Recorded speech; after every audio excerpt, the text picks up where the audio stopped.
everybody. This is Harvard, Hollis Barnhart, sitting here with my partner, Zack, Cimini, at the beautiful sports book out here in Las Vegas. And we are off to week number 9. I think we're halfway through. Man, this season has been just absolutely going, not only going fast. You know, when it goes fast when you're winning. It doesn't go so fast when you're losing. And speaking of winning, we have racked up on our 10-star plays. It was 16-4, 80% documented. And we went 3-0 last Saturday, Iowa State, Temple, and Washington State, which brings our 3 for the money up to 37, 20, and 2, 65%, which is incredible considering that that's over 60 games and also through half the season. Yep. So we're going to look at 2 games today. Green Bay is playing Carolina, and then the Monday night game, Bears and San Diego. Has there been any line movement early in the week or anything? Anybody fired in these games or anything? No, not in these games, but there's been a half-point movement here and there, but nothing that you can adjust your spread or cancel a game out for.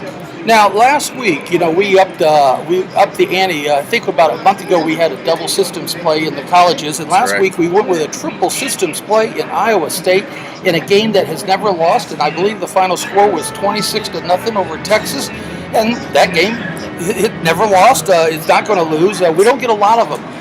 We might have 1, 2, 3 a year on these triple systems plays, and when we do, they outperform the matrix, they outperform the odds makers, and our client base is just growing and growing and growing and building their bankroll for basketball. But that play was incredible. Speaking of basketball, it's only a week away. Colleges are coming up. But here's something that really is mind-boggling. You and I were talking about, we normally tape this show a day earlier, but because you and I had run into not 1, but 2 games. 2 games that fit our system for the conference game of the year. We didn't know, how do you pick what? If you pick A and B wins, or if you pick B and A wins, by splitting, no one's going to know they should. So what we decided to do for this week, we have 2 conference games. We don't know which one to give you, so we're going to give them both. Throw them both out there. So Saturday, there's going to be 2 college games, and they should get the cash. So let's get right into the Green Bay Carolina game. I think we said the line was 2.5. We're playing in Carolina. They're coming off the short week, and Green Bay is coming off a week they wish they would have forgotten. Exactly. Aaron Rodgers, come on, 77 yards passing. Not only did I lose a little confidence on the Green Bay Packers last week, I'm sure Aaron Rodgers and that entire team has to really look deep down inside and say, what the hell happened? And if they think they're out of it for this week, they might not be. They're going to run into another defensive buzzsaw with Carolina, and they've already shown that they can play very poorly on the road. They've lost at San Francisco to open their second week up, and I believe they... No, they beat them. Well, they just played they played bad. Okay, but they played poorly on the road there. Yeah. That was the week after San Francisco had upended the Minnesota Vikings. And then they played horribly last week. But you got a Carolina team. And, we used a big play on Carolina for Monday night going against them because they're not very good as a big favorite, but they are very good at home playing within themselves as a underdog. They have the same D that Green Bay's looking to get away from. They're good as a dog. They got good coaching. I love their coaching staff and what they do. They are the only NFC's unbeaten team, and I think they look out to just absolutely, make a statement in this game. This has got to be their statement game. So much more so than last week or the week before when they played Philly or any of these other teams they played. So I'm looking at Carolina taking the 2 and, just probably going to the movies. Are we going to be 2 heads are better than 1 yes, and we match are. up? Yes, we are in this one. It's always good when we match up, I'll tell you that. I like Carolina for several reasons, but the main one is if you look at Green Bay and all the problems they have, that's not something that gets corrected in 1 week. Plus you have, if you think about it, there's not any other team or quarterback in the National Football League that'd be a favorite after the performance. No. Going on the road against an undefeated team than the Green Bay Packers, just because of Aaron Rodgers. And I think he's great and all, but when you have a team struggling, they had a lot of injuries that aren't being discussed like some of these other teams, especially at wide receiver. You saw, I mean, for the last 3-4 weeks, they're saying, when's the last time Aaron Rodgers had a breakout game? That was a Monday night against Kansas City, and that was, what, late September? Probably in preseason with Jordy Nelson. I mean, they have not overcome that. Everybody says, well, it doesn't matter that Jordy's not there. But you know what? He really doesn't have any go-to guy. And he doesn't have anything running back to take the pressure off of him. And it looks like it's either him or nothing. You know, he looks very one-dimensional, almost like the deer are coming at the headlights type guy. And, you know, I know he's better than that. But they, like you said, they're not going to figure it out. This is their second week in a row traveling. Then they got to travel across to from Denver back to Wisconsin, and then regroup back over to the East Coast. They're not. I don't think they have time to figure it out this week. And Carolina's won 11 straight games dating back to last regular season when they made that run to get in the postseason by winning the NFC South. So I just think Carolina has momentum, and to have them as an underdog is just an extreme mistake. So I would hopefully this gets up to 3 or by the hook, and you go ahead and play that safe number. Well, they're still pounding it. In fact, they're looking right now. The books are really looking for some Carolina money. And you know, here's another thing. It's all old school. I mean, when you think of Green Bay, you think of automatic. When you think of Carolina, you think of automatic. But on the losing side, you know, people, and a lot of the older people that have been around betting for 10, 15 years, they can't get that prejudice out of their mind that Green Bay's a winner and Carolina is not a winner. And they just have trouble going to the window and betting Carolina no matter what they see. Last thing on this game, this time last year, would you ever think that you would say Ron Rivera is a better coach than Mike McCarthy? That you would have a coaching advantage in that capacity?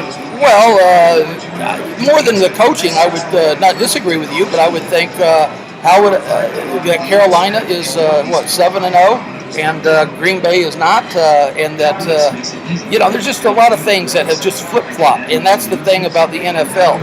It flip-flops because there's no loyalty, they get out of deals, there's so many more injuries. And I'll tell you one thing that I noticed with the injuries, because of the new shoe contract, like you're not allowed to tape it right under the toe and tape your things, and what they've done is they've gone to lighter shoes. Well, these lighter shoes and not being able to tape, it's throwing out a lot of knees, a lot of planting cuts and things like that.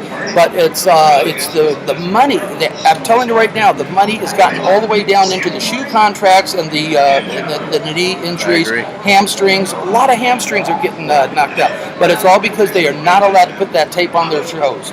And they're going to a 2.5-ounce shoe as opposed to a 3.5. I mean, you know, I got too much information in my head for this show to go into all that crap. But anyway, speaking of crap, I mean, here you got Chicago Bears. We're going to go into the Monday night game, November the 9th.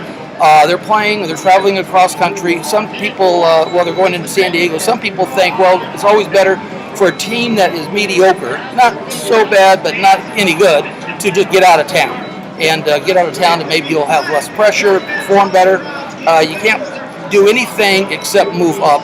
Matt Forte getting injured last week cost them the game. He had, I think it was the first series of plays that he got out, and they just had Minnesota dominated the whole game. And then there was a couple passes, a couple runs that they blew it late because they just didn't have Forte in. Eddie Royal was out. The defense is hurt. Jay Cutler, he was only able to manage 211 yards. They went 3 out of 12 for third downs. And it was a tough loss because it was within their division. They had a chance to move up. Now you got Minnesota at 5-2, and the Bears have added another notch to their gun to go backwards, and it just hurts. But they're going into San Diego. Now here's a team. I don't know. Phillip Rivers is just amazing. But as a team, they've lost games. They've lost 4 games. They're only 2-6. But out of 6 of the losses, if you're not getting blown out, they lost by 4 points, 7 points, 8 points, 3 points, and they've had 2 games where they lost on the last play of the game. All right, so they're always within kind of like this point spread. They've had 500 consecutive 300-yard games, and it's all about Phillip Rivers. Well, they're absolutely decimated on both sides of the line, offensive line, defensive line. They don't do anything in the defensive secondary, so maybe that's an improvement if they get some. But here again, I mentioned this last week, you don't get the fan support because they don't cover spreads, and I'm telling you that's true. and you don't get the fan support because every game they get goes under.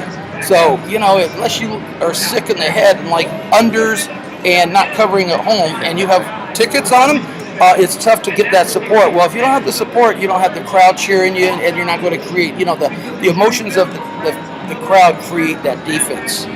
So, what do you see in this game? Give me a clue. Yeah, at first, you know what, I don't like usually taking any games in San Diego Chargers. I think it's been 2 or 3 times in the last 4 or 5 years that I have, maybe 3 years, but exaggerating there. But this one, I think I will grab the Bears. I think if you look at these 2-6 teams in the NFL, San Diego, Baltimore, Cleveland, they've all had similar type of close game losses. But what stands out for me, the San Diego Chargers, is their style of play, that up-tempo college football style that works. A lot of teams do it well in college, but in the NFL, teams will let you get those chunks of yards, and I think it wears their team down because they don't have the personnel like a Chip Kelly fast-paced team, and Phillip Rivers is just getting drilled and throwing way too many passes. So when they're in games, but when the fourth quarter comes, teams can buckle down and get together and come up with those 2 to 3 series to halt the Chargers, and they keep doing it every single week. Chargers lose. And I think the Bears, they've had a similar couple close losses against the Packers, the game against the Lions in overtime,